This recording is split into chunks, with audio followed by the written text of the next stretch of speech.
Thank you for listening to Scandinavian Crimes Podcast. Be sure to check out the episode links and be part of our other social media platforms where you can leave a topic suggestion or even share some of your insights regarding the subject matter of the episode. We'll always do our best to provide a well-researched episode, but sometimes due to limited access, translation issues, and inconsistent evidence between multiple sources, there can be information that's lost. It is therefore good to do your own research and get a deeper understanding of a case of your own interest. So with that all said, let's start today's episode.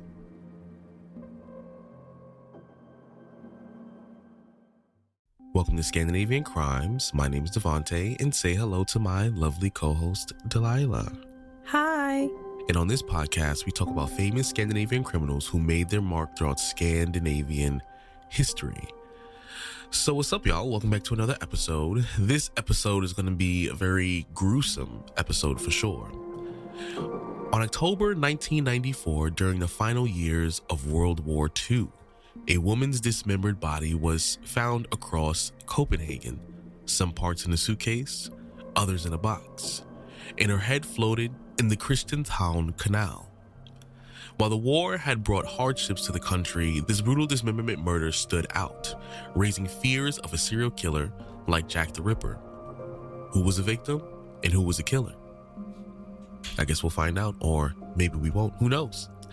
But of course, if you love the podcast, you enjoy the company of our good vibes, be sure to give us a little bit of a good review on the platforms that you're on, because we work really hard in these episodes.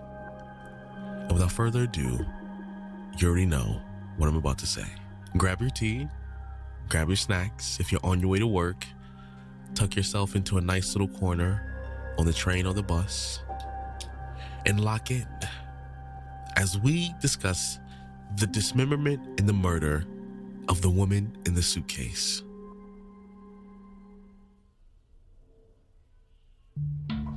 During World War II, Denmark had been under German occupation for 4 years.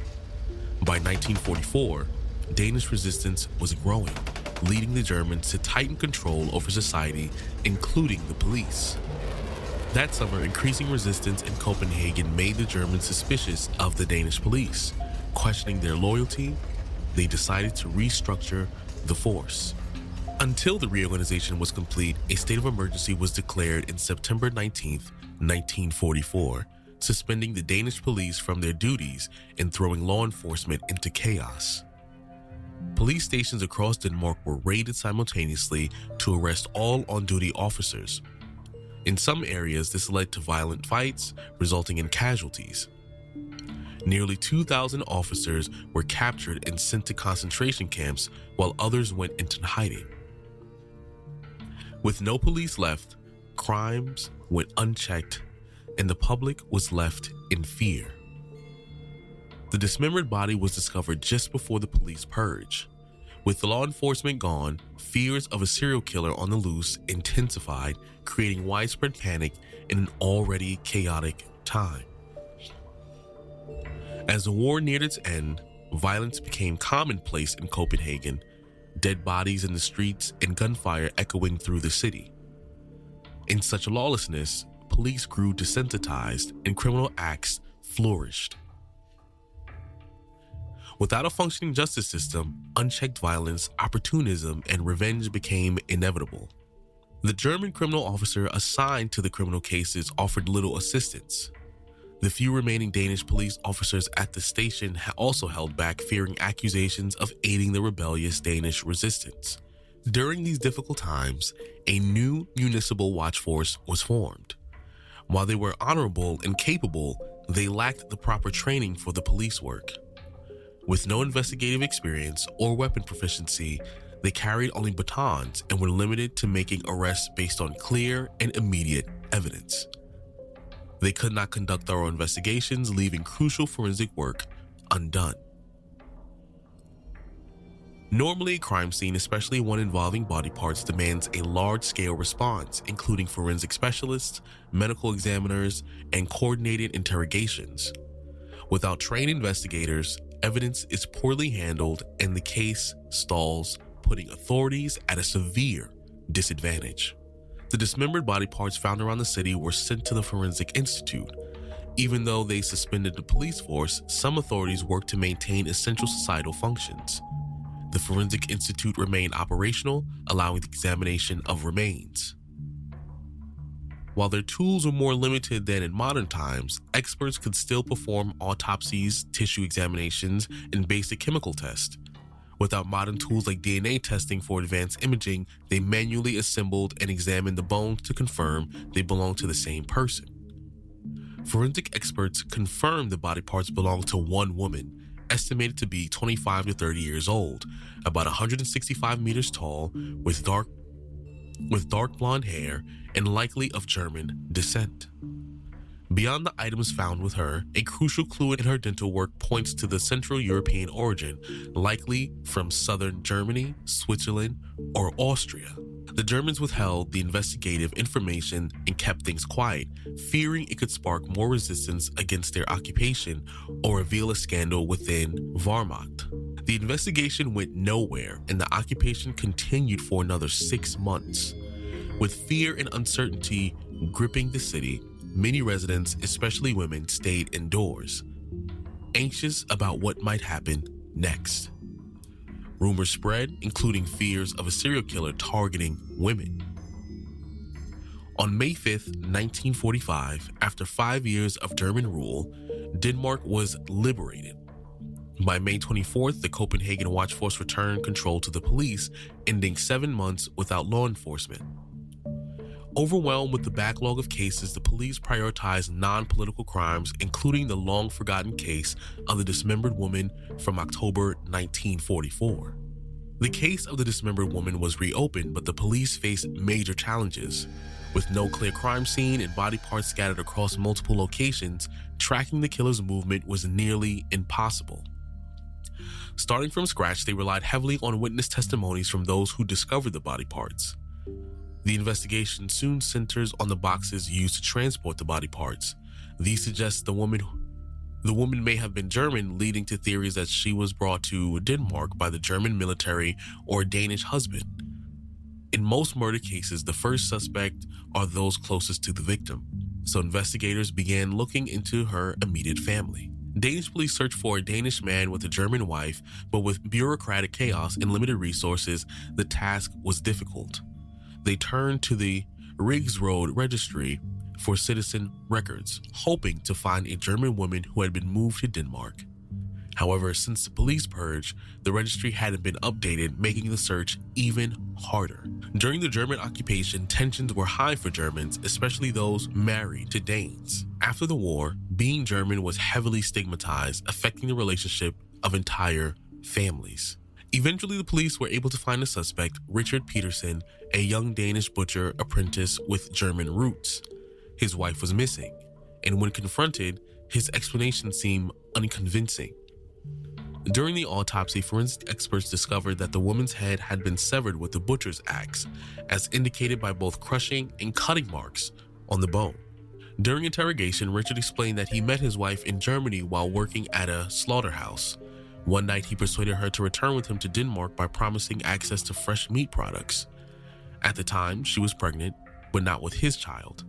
The father was a German non-commissioned officer. Surprisingly, Richard confessed to killing his wife.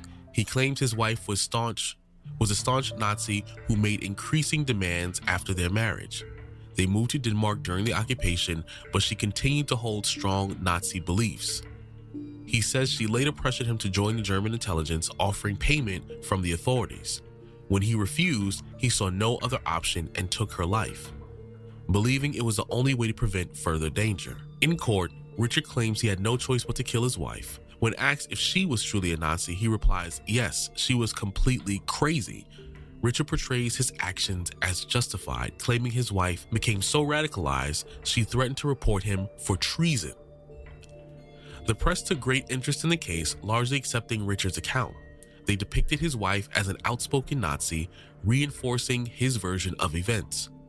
With no alternative narrative to challenge his story, the public embraced Richard's version despite little research of his claims. With Germany in ruins and records destroyed, verifying Richard's claims seemed nearly impossible, and the cooperation with former Nazi officials was out of question. Richard's psychiatric evaluation revealed that he had psychopathic traits and below average intelligence. He was skilled at shaping his story to justify his action and manipulate others' perceptions. After killing and dismembering his wife, he created this narrative that suited the post-occupation climate. Despite this, he couldn't escape punishment and he was sentenced to a mental institution. At first, the investigation centered on identifying the woman and her killer, with little attention given to the child. Only later did the question of the child's whereabouts arise. Richard gave vague answers, first claiming the child had been placed with a Danish family, then insisting it had been sent to Germany. Under continued pressure, he finally confessed not only had he killed his wife, but he had also murdered the child and buried the body. In the end, the case became part of Denmark's post-occupation trauma, a reminder of disturbing effects of occupation, propaganda, and personal disillusionment. Though the case closed with a conviction, it opened a window into the dark complexities of human behavior under duress.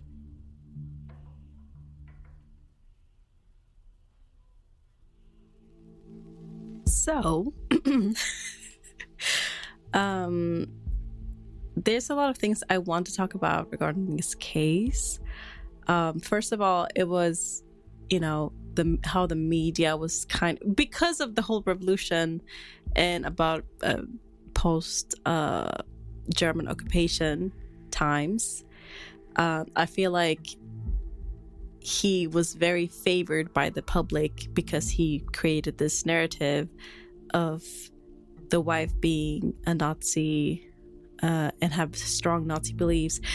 I mean, he could be right, but also he could also been lying. I feel like this just gives a lot of traits of a psychopath, and he got away with a very small, minimal sentence in what I think, at least.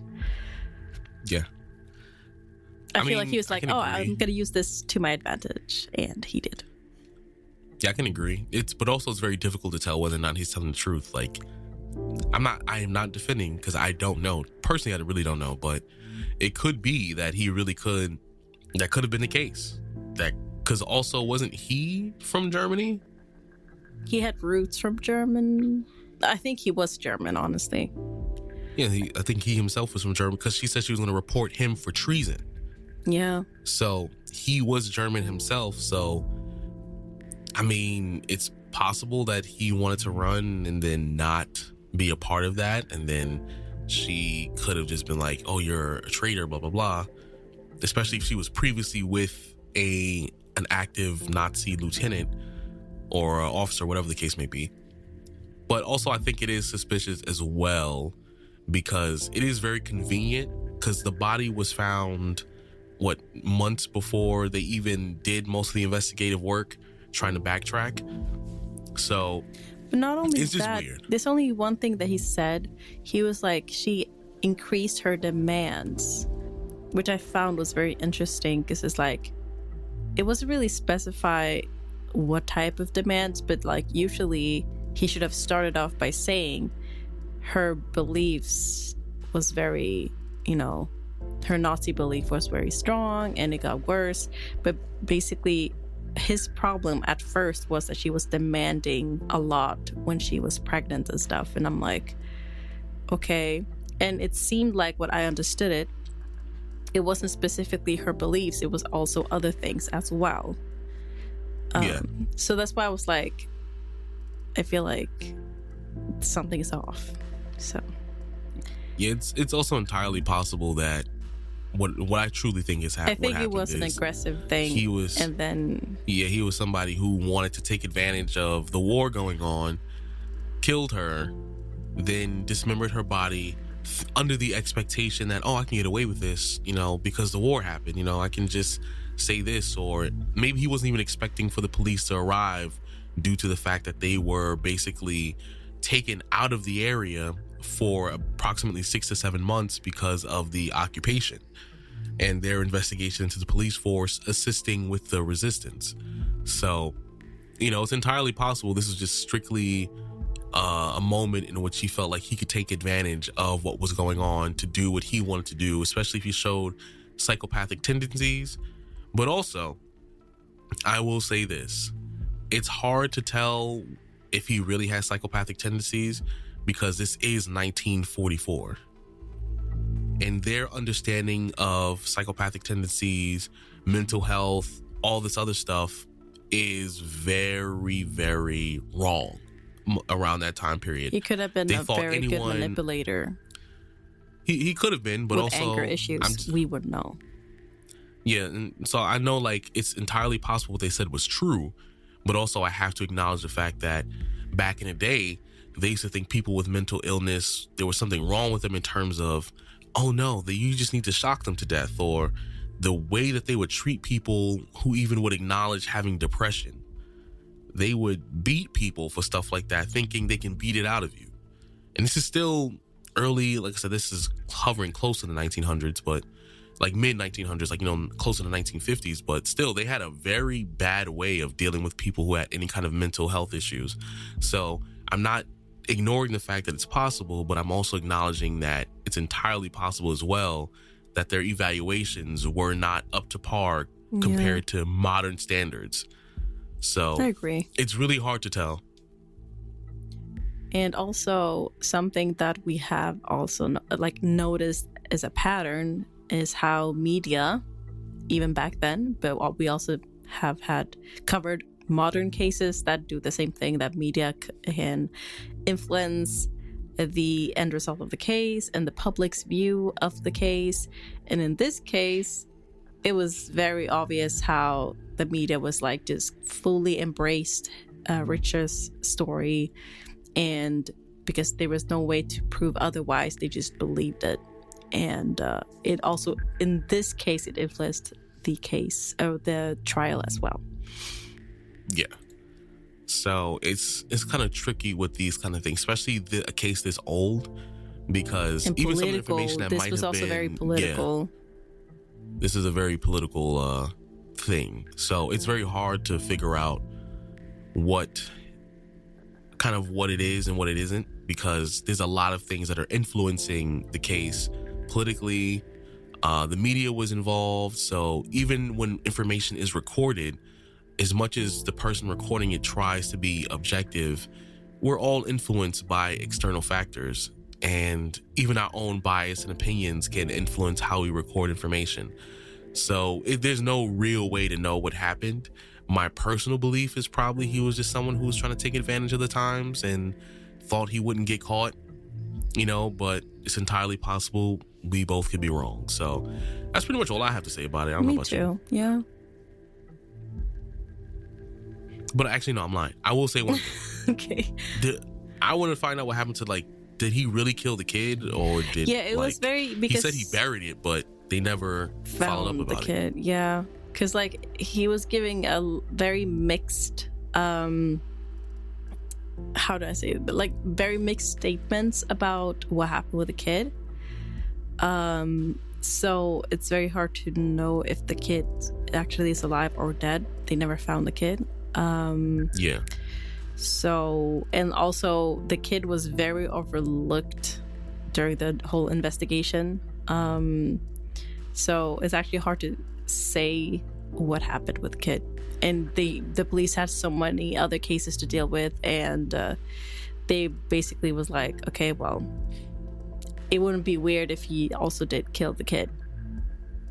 Yeah, I guess they just took his word for it. If he killed the wife, then... But also, because he gave such conflicted and weird statements, they were just like, okay, well, you killed him, ish. So even though they didn't find the body, they don't know if the kid went back to Germany. So we don't really know for sure. But why would the kid go by himself, though? The mom was there, but... somebody helped them to run away to Germany. I don't know. And maybe it's probably possible, but there's no way to know. But that's pretty much all I guess we have to say about it. Y'all should let us know how y'all feel about it. And of course, you know how we have to end the episode on a good note with some nice, delicious food.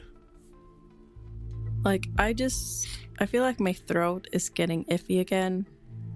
I feel like I'm and I need soup. Why can't you just, why couldn't you say this after? Sorry. It I think was this is like soup. it's like I have pain. Like I've been sick for like 2 weeks, and I just became better, and then I ended up my it's like pain again. So I'm like, please God, I don't want to go back. Explanation. I but I feel like you made it weird, so I have to explain now. But anyways, I'm just gonna cut it out. You added more to it. No, I just want to have soup. I just want soup. That's all you had to say. I want soup. I want soup. I want soup. It's good and it's really warm, and I think I like it. Yes. Soup is good. I can go for me personally. I would really love some oxtails. That's great. Sounds really good right now. Yes. Delicious I agree. and yum, yum, yum. But y'all let us know what you think. And remember, if you enjoy this podcast, please give us a nice little rating on the platform. And also don't be afraid to, leave little reviews, or if you're on Spotify, you can reply to the question on how did you enjoy the episode, leave comments. We read them, or hit us up on social media platforms. We read them, and we'll catch y'all next week. Peace out. Bye.